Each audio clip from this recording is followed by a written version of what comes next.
بسم اللہ الرحمن الرحیم۔ معزز خاتم حضرات، السلام علیکم ورحمۃ اللہ وبرکاتہ۔ کائنات میں جگہ جگہ رب کائنات کی توحید اور اللہ تعالیٰ کی وحدانیت کی نشانیاں بکھری پڑی ہیں، اور ان میں سے برج، سورج اور چاند بھی ہیں۔ آج کے ہمارے سبق کا موضوع برج، سورج اور چاند کس بات کی دلیل ہے۔ معمول کے مطابق سب سے پہلے آیت مبارکہ کی تلاوت کرتے ہیں۔ اعوذ باللہ السمیع العلیم من الشیطان الرجیم۔ تبارك الذي جعل في السماء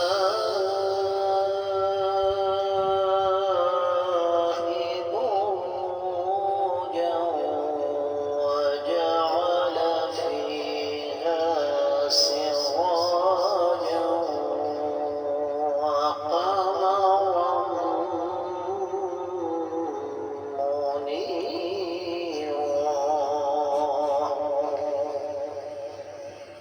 تبارك الذي جعل في السماء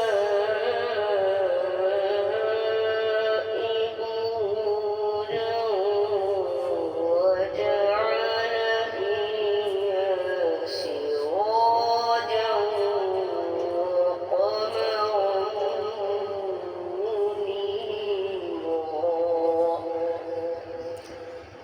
معزز خاتم حضرات، رب کائنات کی پاکیزہ کتاب قرآن مجید 19واں پارہ سورہ مبارکہ کا نام الفرقان، آیت مبارکہ 61۔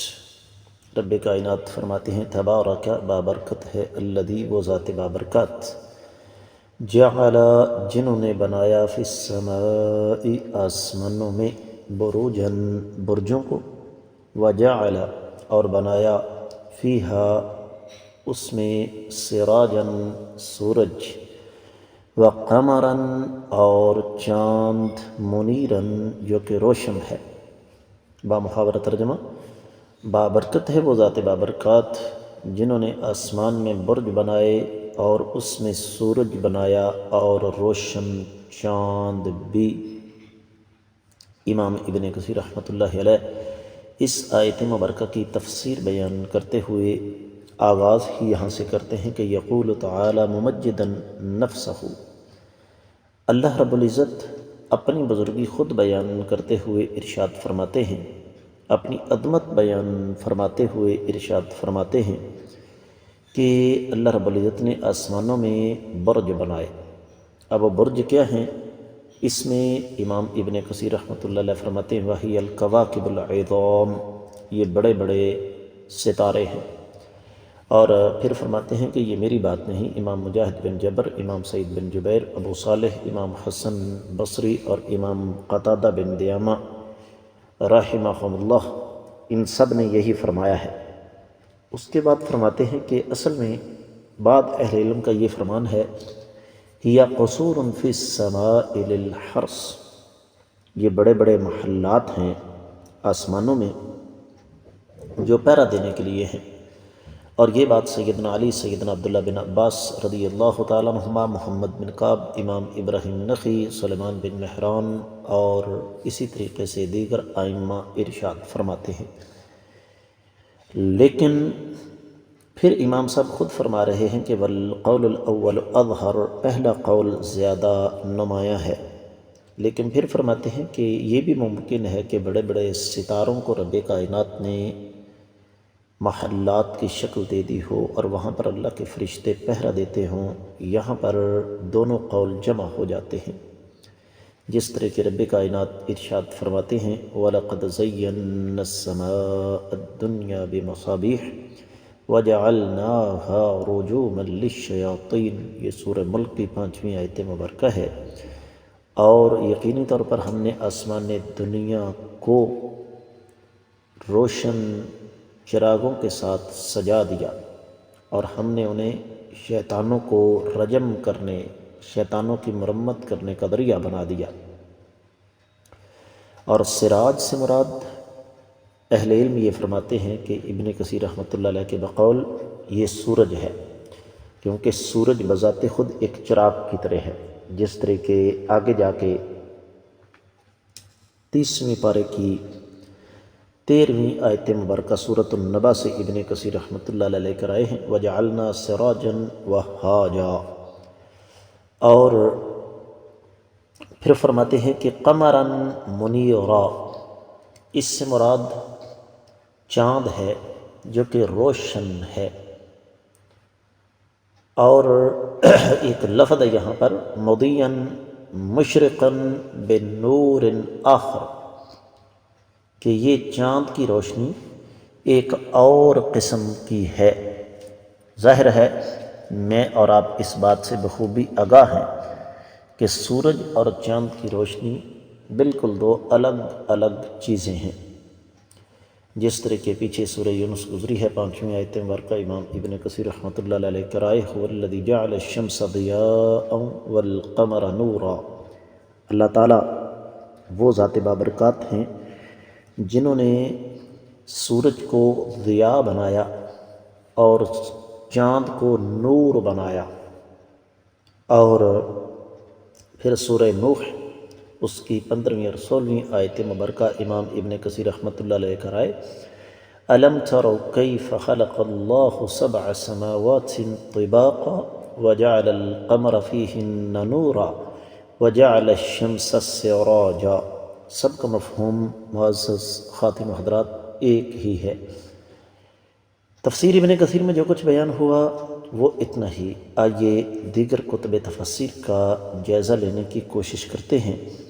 اہل علم یہ فرماتے ہیں کہ یہاں پر سب سے پہلے ایک مناسبت ہے، اور ایک مناسبت نہیں، اہل علم نے ایک سے زیادہ مناسبتیں یہاں ذکر کی ہیں۔ امام راضی فرماتے ہیں کہ جب رب کائنات نے یہ سمجھا دیا کہ کافروں کو سجدہ کرنے سے کراہت ہے، تو فرما دیا کہ سجدہ کیوں نہ اللہ کو کیا جائے، اللہ کی عبادت کیوں نہ کی جائے۔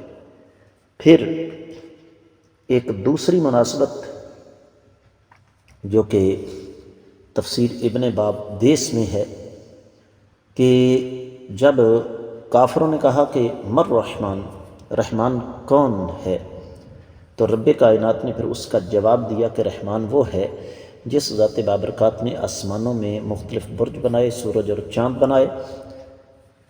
یہ سارے کے سارے آگے تذکرہ مزید آ رہا ہے۔ ایک تیسری مناسبت بھی ہے جو کہ امام بقائی نے نظم الدرر میں ذکر فرمائی ہے، اور وہ یہ کہ اللہ تعالیٰ نے ابتدا میں اس سورہ مبارکہ کی ابتدا میں تذکرہ کیا کہ اللہ تعالیٰ الرحمن کی طرف بلاتے ہیں، لیکن کافروں نے اس کا انکار کیا، تو رب کائنات نے پھر یہاں پر یہ دلائل کے ساتھ ثابت کیا کہ اللہ تعالیٰ الرحمن کیوں ہیں اور اللہ تعالیٰ کی عبادت کیوں کرنی چاہیے۔ اس لیے فرمایا تبارک الذی جعل فی السماء بروجا، اللہ تعالیٰ عظمت والے ہیں، اللہ تعالیٰ کی صفات کمال کی ہیں، اور اللہ تعالیٰ کی طرف سے آنے والی خیر کثرت کے ساتھ ہے، اور اللہ تعالیٰ کی برکتیں دائمی ہیں، اور ان کا ایک تسلسل یہ ہے کہ اللہ تعالیٰ نے سورج کی مختلف منازل اور چاند کی منازل بنائی ہیں۔ قرآن کہتا ہے وَلَقَدْ جَعَلْنَا فِي السَّمَاءِ بُرُوجًا وَزَيَّنَّاهَا لِلنَّاظِرِينَ، اور یقینی طور پر ہم نے آسمان کو سجا دیا ہے مختلف برجوں کے ساتھ، اور اس کو ہم نے مزین کر دیا ہے دیکھنے والوں کے لیے۔ تو اصل بات جو یہاں پر سمجھنے والی ہے معزز خواتین و حضرات، وہ یہ کہ اللہ مالک العلام رب الجلال والاکرام دراصل اپنی قدرت کاملہ کا اظہار فرما رہے ہیں۔ دوسرے لفظوں میں ہم یہ کہہ سکتے ہیں کہ اللہ رب العزت ہمیں یہ سمجھانا چاہتے ہیں کہ رب کائنات ہیں کون، اور جو ذات یہ کام کر سکتی ہے عبادت بھی اسی کی ہونی چاہیے، جس طرح فرمایا وَالسَّمَاءِ ذَاتِ الْبُرُوجِ، یہ سورۃ البروج کی پہلی آیت مبارکہ ہے۔ بات کو آگے بڑھاتے ہیں، اہل علم یہ فرماتے ہیں کہ رب کائنات نے اس آیت مبارکہ اور آنے والی آیات مبارکات میں اپنی کمال قدرت کی 5 دلیلیں ہمارے سامنے رکھی ہیں، اور وہ 5 کے 5 دلائل ان کا تعلق عالم علوی اور عالم سفلی کے ساتھ ہے۔ اور یہاں پر اللہ تعالیٰ نے عالم علوی کا تذکرہ ہمارے سامنے فرمایا ہے، اور وہ آسمان ہے۔ اور بعض اہل علم خاص طور پر سیدنا عبداللہ بن عباس رضی اللہ تعالیٰ عنہما فرماتے ہیں کہ اس سے مراد 12 برج ہیں: حمل، ثور، جوزاء، سرطان، اسد، سنبلہ، میزان، العقرب، القوس، جدی، دلو اور حوت۔ اور اس میں پھر اہل علم نے اور بڑا کچھ بیان کیا کہ جو حمل اور عقرب ہے اس کا تعلق مریخ کے ساتھ ہے، اور ثور اور میزان کا تعلق زہرہ کے ساتھ ہے، جوزاء اور سنبلہ کا تعلق عطارد کے ساتھ ہے، القوس اور حوت کا تعلق مشتری کے ساتھ ہے، جدی اور دلو کا تعلق زحل کے ساتھ ہے، اور شمس کا تعلق اسد کے ساتھ ہے، اور قمر کا تعلق سرطان کے ساتھ ہے۔ تو یہ لمبی چوڑی تفصیل ہے جو کہ ہمیں تفسیر نصفی وغیرہ میں مل جائے گی، لیکن اس کا تعلق ہمارے ساتھ نہیں ہے۔ بعض لوگوں نے یہاں سے اپنے طور پر استدلال کرتے ہوئے کہہ دیا کہ جناب پھر یہاں سے ستارے کیا کہتے ہیں، آپ کا دن کیسا گزرے گا، آپ کا ہفتہ کیسا گزرے گا۔ یہ ساری کی ساری باتیں بے اساس، بے بنیاد اور فضول ہیں۔ معزز خاتم حضرات، بات کو اختتام کی طرف لے کر چلتے ہیں اور دیکھتے ہیں کہ اس حوالے سے مزید اہل علم نے کیا ارشاد فرمایا۔ سوال یہاں پر ایک یہ ہے کہ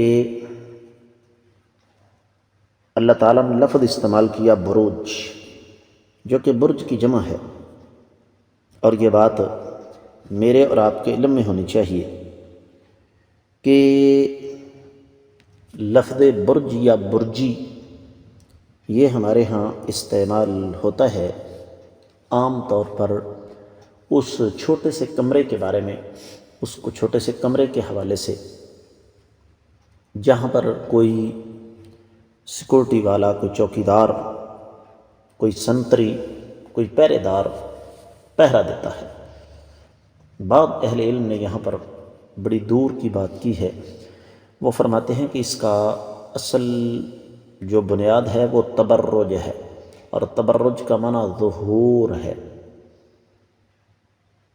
تو یہ بروج، یہ جو برج ہیں یہ سارے کے سارے ظاہر ہیں، ہر ایک کی 2 منزلیں ہیں، اور ان کی تعداد 18 ہے۔ لیکن جیسے میں نے عرض کیا کہ ان پر زیادہ لمبی چوڑی بات کرنے کی ضرورت نہیں۔ بنیادی بات جو یہاں سمجھنے والی ہے وہ یہ کہ اگر میں اور آپ، اب تو خیر کھلے آسمان تلے بیٹھنا، رات کو لیٹنا، یہ سلسلہ تقریباً ناپید ہو چکا ہے، لیکن الحمدللہ ہم تو آج بھی اللہ تعالیٰ کی اس نعمت سے محروم ہوتے ہیں۔ تو آسمان کو دیکھیں تو صرف قطبی ستارہ اپنی جگہ قائم رہتا ہے، باقی سارے کا سارا آسمان گھومتا ہے، اور قطبی ستارے کو قطبی ستارہ کہا بھی اسی وجہ سے جاتا ہے کہ وہ اپنی جگہ سے نہیں ہلتا، اور باقی سارا آسمان گھومتا ہے، جس کا سب سے بڑا ثبوت یہ دب اکبر 7 ستارے ہیں۔ اب پھر سورج کی بات کی جائے تو اب تو انٹرنیٹ پر آپ کو تصاویر مل جائیں گی، کس مہینے میں سورج کہاں سے گزرتا ہے، یہ بھی رب کائنات کی قدرت کاملہ ہے۔ پھر چاند کو دیکھیں کہ 14 دن بڑھتا رہتا ہے، پھر گھٹنا شروع ہو جاتا ہے۔ تو رب کائنات نے دراصل اس آیت مبارکہ کے ذریعے چیلنج کیا کہ اللہ ملک العلم رب الجلال والاکرام تو ستاروں کو، سورج کو، چاند کو چلاتے ہیں، جن کو تم اللہ کے مقابلے میں معبود کھڑا کرتے ہو، کیا وہ ایسا کر سکتے ہیں؟ نہیں۔ تو پھر آسان سا حل ہے، اللہ کی توحید کو مان لیا جائے۔ اس کے ساتھ ہی اس آیت مبارکہ کی تفسیر مکمل ہوتی ہے۔ اجازت چاہوں گا۔ السلام علیکم۔